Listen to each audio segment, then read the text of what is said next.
Si Sis Drilon na hindi man abogado. Nakipag-debate. Yan ang sabi diyan. Jimmy Bundok claimed that lawyers can serve with arrest warrants on behalf of their client. Yan sabi ni Bundok. Si Trillanes niya pwede, tapos kami hindi. Kaya sabi po ni Atty. Reyes del Rosario,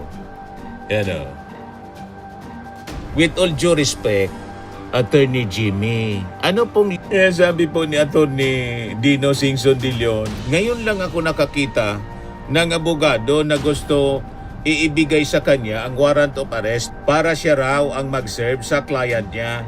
Ikaw nga maging si Jimmy Bundok, di siya na rin ang i-deliver nga. Siya na rin ang We will definitely serve the warrant on our client kasi po ayaw nilang sundan. Nagbabagang mga balita at pagtalakay sa mga isyu na lipungan. Bulsa! Opinyon, banat at paglalantad sa katotohanan. Bulsa! What you see is what you get. You decide. Ito po mga kababayan si Dante Maravillas. Si Jimmy Bundok mga kababayan, yung singer na naging DDS lawyer. Yan mga kababayan, naging laugh trip ngayon, pinagtatawanan ng mga abogado. Kasi ang gustong mangyari, na-interview po ni Sis Drilon, ang gustong mangyari, yung warrant of arrest daw ni Bato de la Rosa mula sa ICC, dapat sila yung mag-serve, i-turn over daw na lang yung warrant of arrest. Si Sis Drilon na hindi man abogado, nakipag-debate. Yan ang sabi diyan. Jimmy Bundok claimed that lawyers can serve with arrest warrants on behalf of their client. Sila na lang daw ang mag-serve. Kasi bakit daw, mga kababayan, si Trillanes nga, pinaintulutan na mag-serve ng warrant of arrest kay Bato de la Rosa. Yan ang argumento niya. Bakit niya kami hindi na mga abogado? Abogado mismo ni Bato de la Rosa. Yan ang sabi ni Jimmy Bundok. Kapag si Trillanes pwede mag-serve, kami mga abogado hindi. Matagal ko na pong sinasabi pagdating sa foreign unrecognized warrants, wala pang batas o applicable rules, kaya nagkakagulo. Pag nagpresenta si Trillanes mag-sheriff, payag kayo, pag kami bawal. Kaya sari-saring reaksyon mga kababayan na mga abogado na matitino at magagaling. Yan sabi ni Bundok, si Trillanes niya pwede, tapos kami hindi. Kaya sabi po ni Atty. Reyes del Rosario, with all due respect, Attorney Jimmy, ano pong legal basis ninyo for saying that lawyers can receive a warrant of arrest on behalf of their clients? Allowed po ba ang proxies for warrants isi-serve sa abogado? Paano ma-arrest yung target ng arrest warrant, subject ng arrest warrant? So ang lalabas niyan, siguro dapat kayo ang arestuhin ng Miranda rights. Sino yung ikukulong? Di kayo na rin ang ikulong. Kayong gusto mag-receive ng warrant of arrest para kay Bato, in behalf of Bato de la Rosa. So paano ikukulong si Bato kung kayo ang tatanggap? Tama po? Kaya sabi ni Benjamin Grajo Rayos Jr., saan bang bar pumasa itong si Jimmy Bundok? Comedy bar? Bar sa Mabini? Resto bar? Sa kanya daw ibigay yung warrant of arrest ni Bato Jimmy Bundok. Ano yon? Proxy? Kung ganun, siya na rin yung i-deliver padahin. Sabi po ni Atty. Dino Singson de Leon, ngayon lang ako nakakita ng abogado na gusto iibigay sa kanya ang warrant of arrest para siya raw ang mag-serve sa client niya.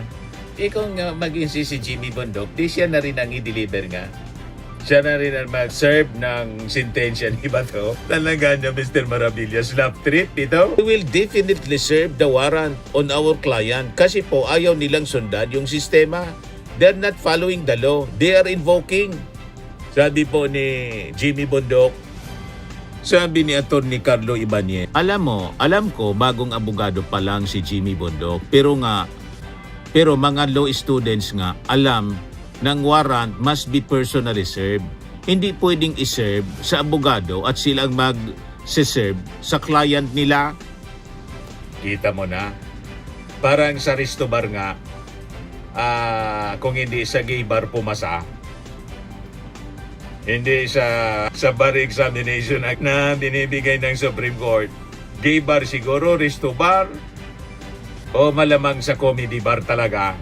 Comedy kasi yung ganyang mga sinasabi. Ngayon, pinaliwanag ni Atty. Jesus Falsis bakit si Sonny Trillanes nandun. What is the role of Sonny Trillanes? I understand the perception of my co-host and good friend, Attorney Jimmy Bondoc. But for the record, Senator Sonny Trillanes was not there in the Senate to serve the ICC warrant. Many have already stated that Trillanes was there to satisfy Bato's past request for Trillanes to make Bato's day personally serve the warrant to him. Yung challenge, yung hamon, pinatulan lang ni Sonny Trillanes para ipahiya si Bato de la Rosa sa kanyang kayabangan. Ngayon, nag-request ka niya, kaya nandito ako. Nasabi mo, sumama ka pa Mr. Trillanes, make my day, go ahead. Kahit sumama ka pa at ikaw ang pumusa sa akin, ngak-ngak kang nangal-ngal ka ng ngak-ngak. Kaya pumunta doon si Sonny Trillanes at nakakuha din siya ng kopya. Ganun lang yun. Hindi para mag-aktong sheriff. Ang magsiserve talaga officially at magbabasa sa kanya ng Miranda rights yung mga NBI na tinakbuhan ni Bato de la Rosa, na sabi niya ni-wrestling siya, na kanina sa interview ng DCRH, yun pa rin ang gina-justify. Tinaninindigan ni Amy Marcos, ni-wrestling daw. Kitang-kita na sa kakatakbo niya, nadapa kaya nagka-injury sa kamay, hindi dahil sa ni-wrestling siya. Talaga itong si Amy Marcos. Tinanindigan na interview ng DCRH, ganun pa rin yung kwento niya. Kitang-kita sa CCTV. But to add, sabi po ni Atty. Falsis, Trillanes is not a stranger to the ICC case of Rodrigo Duterte and Bato de la Rosa. He was an original complainant in June 2017. Trillanes filed a complaint against Duterte before the ICC. And many people might not know, but Rome Statute empowered the ICC to request cooperation from both state parties and non-state parties. I won't spell it out further than that, but the two circumstances above sufficiently justify why Trillanes is invested in as a stake in the implementation of Bato's arrest. Lastly, the ICC warrant is not a foreign warrant, it is an international warrant. A foreign warrant is something totally alien to our jurisdiction. In an exercise of sovereignty by another state, an international warrant is something we partake in as a member of the community of nations. And the President can recognize through his power as the chief architect of foreign policy relations. It is not an exercise of sovereignty by another state, with all due respect. #manhunt, #arrest Bato now. Tingin ko ang magandang advice kay Jimmy Bondoc, bumalik na muna siya sa singing.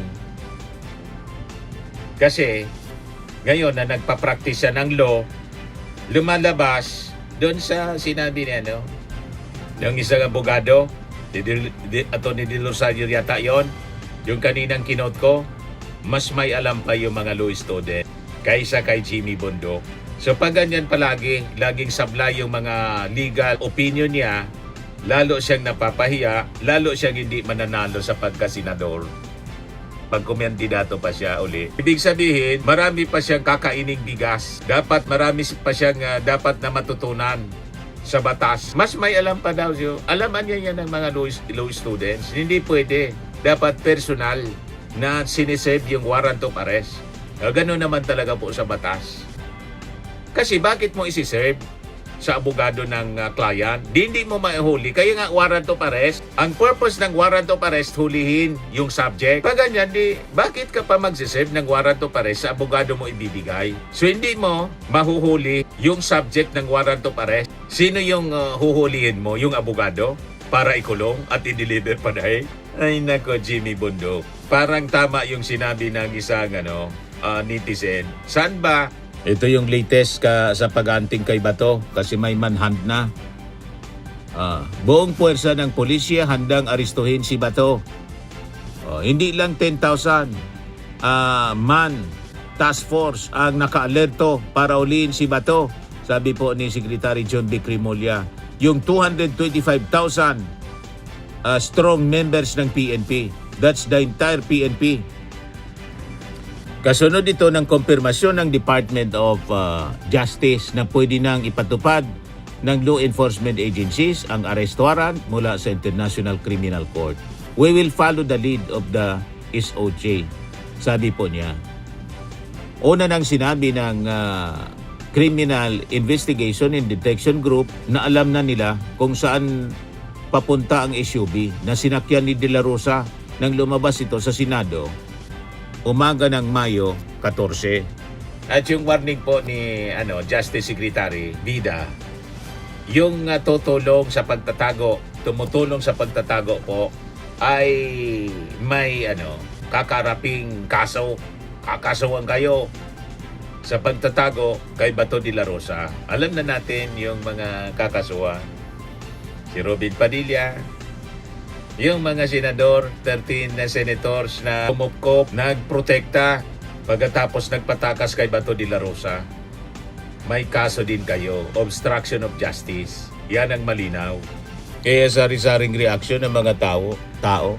In what planet is this allowed? Sure, the lawyer of the accused may be present when only when the subject of the arrest warrant elects to surrender himself to the proper authorities, but saying that the warrant should be handed over to the lawyer, crazy in so many levels.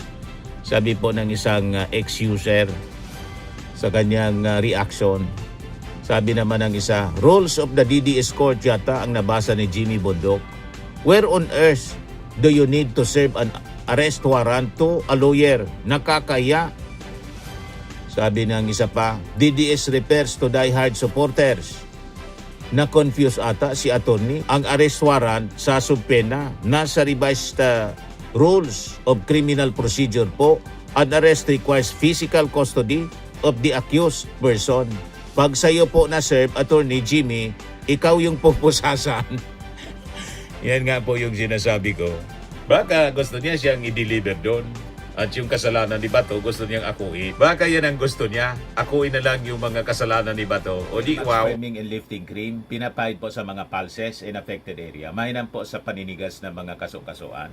Ito naman po, Automax Radiant Serum. Sa mukha naman yung application. Anti-aging po siya. You will look 10 years younger than your age. Sa mga cancer patients naman po, baka lang gusto ninyo itong itry. Neng siya red mixed fruit drink. Hindi mo po siya gamot, food supplement siya. Kaya lang, gawa siya mga kababayan sa goji berry. Yung goji berry may anti-cancer properties. O ngayon, yung mga inquiries ninyo, dumiritso na lang kayo sa aming messenger sa Facebook para masagot namin agad. Ayos pa? Ayos na ayos niya, Mr. Maravilla. Sa mga nagana po ng Malinis and Spacious Fitness Gym, pumunta lang po kayo sa aming Colossal Fitness Gym. May Grab car rental din po kami. But anyway, ito po pala yung aming bagong product na binibenta online. I am worldwide amazing pure organic barley powdered drink mix from Australia. Negosyo to ng aking anak na architect entrepreneur Riz Maravillas. Ayan po. Kontakin na lang po ninyo siya, Riz Maravillas on Facebook. Ang mga health benefits niya, boost immunity, improves digestion, enhance energy levels, packed with antioxidants, prevent cancer. Ito naman po yung bago naming product na binibenta online. Eye Glow Serum, whitening po siya. Tingnan ninyo yung epekto sa aking anak na architect before and now. Yung mga inquiries po ninyo, dumiretso na lang kayo sa kanyang Facebook account, Riz Maravillas.